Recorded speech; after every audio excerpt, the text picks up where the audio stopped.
satu alasan yang paling logis bagaimana cara Boboiboy mendapatkan kuasa elemental dark di Boboiboy Movie 3. Kemungkinan nanti Boboiboy bakal mendapatkannya dari Power Spera yang memiliki kuasa elemental dark. Yang seperti kalian tahu, kuasa elemental kan terdiri dari 7 kuasa yang berbeda dan berasal dari 7 Power Spera yang berbeda juga. Jadi logis aja kalau nanti di Boboiboy The Movie 3 ada Power Spera yang memiliki kuasa elemental dark dan memberikan kuasa elementalnya itu kepada Boboiboy. Prove that nepotism is alive and well.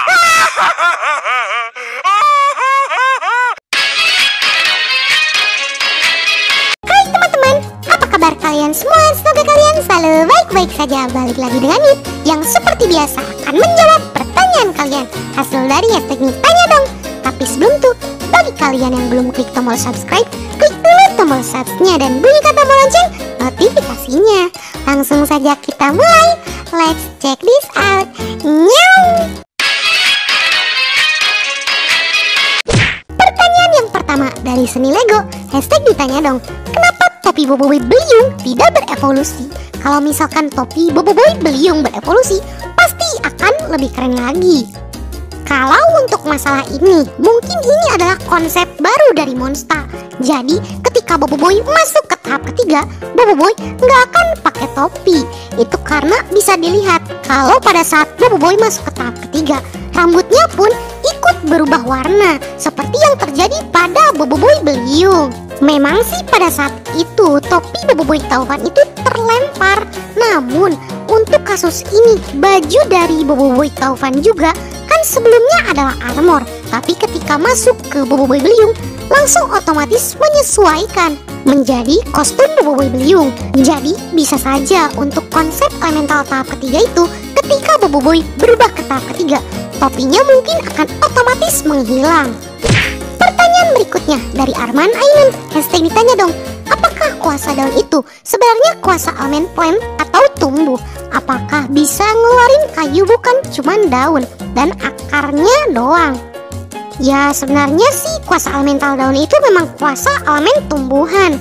Kalau untuk ngeluarin kayu sebenarnya udah diperlihatkan oleh Rataka saat menggunakan kuasa bala.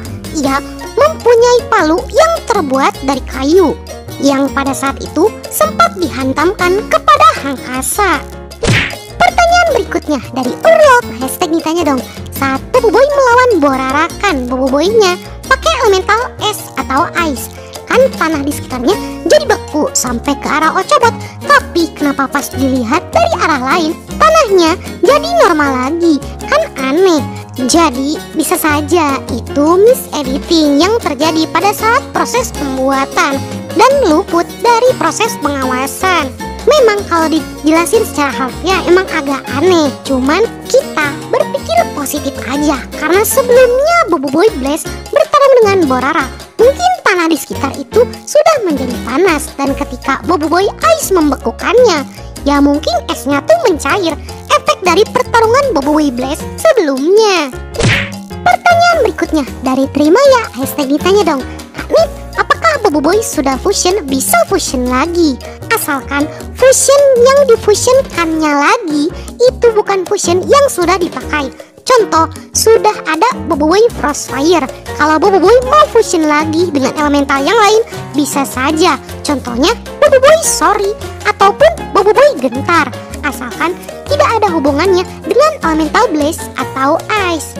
Contoh, Boboiboy Glacier yang tidak akan bisa bersamaan dengan Boboiboy Frostfire karena di elemental mereka ada elemental ice yang menjadi elemental penyusun fusionnya. Pertanyaan berikutnya dari Abdurrahim. Hashtag ditanya dong, satu, kenapa Boboiboy nggak bisa dikendalikan Boboiboy Beliung? Udah itu aja, Nit yang sangat cantik banget. Makasih. Jadi Boboiboy kenapa nggak bisa kendalin elemental Beliung? Itu karena kuasa elemental Beliung terlalu kuat. Jadi saking kuatnya elemental tersebut, justru Boboiboy lah yang dikendalikan oleh kuasa tersebut. Hal ini bisa dibilang wajar aja karena Boboiboy itu punya elemental tahap 3 yang jauh lebih kuat daripada pengguna elemental sebelumnya.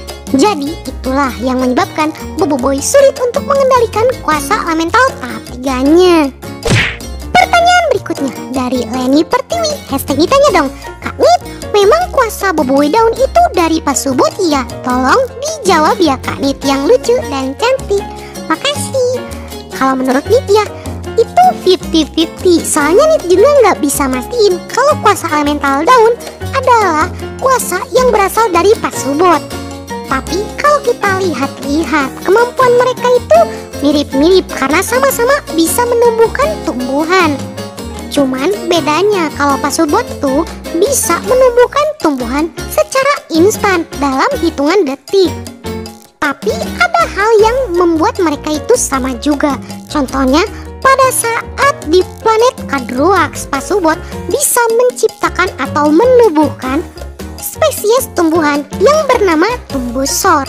Dan uniknya, Boboiboy duri bisa menumbuhkan tumbusor yang sama seperti yang pernah diciptakan oleh Pasubot di planet Kadroax. Jadi ini tinggal menunggu konfirmasi monsternya aja. Apakah Pasubot itu benar-benar power spera yang memberikan kuasa elemental daun kepada Boboiboy? Pertanyaan berikutnya dari Rusni Adam. Hashtag Nit tanya dong. Ya, Boboiboy movie 3, movie 4 belum jadi. Aku yang lain aja nonton Boboiboy-nya. Boleh tuh, Nit juga bisa nyaranin kepada kalian. Kalian bisa baca dulu komik Boboiboy Galaxy musim 2, baik itu komik fisik ataupun komik digital. Karena untuk mengakses komik Boboiboy Galaxy musim 2 sekarang lebih gampang. Karena kalian bisa beli komik itu di e-commerce pilihan kalian, mau itu di Shopee ataupun di Blibli. Dan untuk komik digital, kalian bisa membelinya di Google Playbook. Pertanyaan berikutnya dari Aal Sahabat Gamers. Hashtag ditanya dong, kemana Cichiko membawa pasukan tengkotak di Boboiboy movie? Please dijawab Kak Nit yang cantik dan lucu. Makasih. Nit jadi ntar besar kepala kalau gini. Jangan dipuji mulu malu. Kemungkinan besar Cichiko membawa pasukan tengkotak itu ke penjara di Tapops. Seperti para penjahat atau pemburu power sfera lainnya, mereka dipenjara di penjara khusus Tapops. Itu harus dilakukan agar mereka itu tidak membuat kekacauan lagi. Baiklah, sekian dulu untuk konten kita kali ini. Bagi kalian yang suka konten seperti ini, jangan lupa untuk like, share, and subscribe, dan bunyikan tombol lonceng notifikasinya. Akhir kata dari Nit, sayonara, arigatou gozaimashita,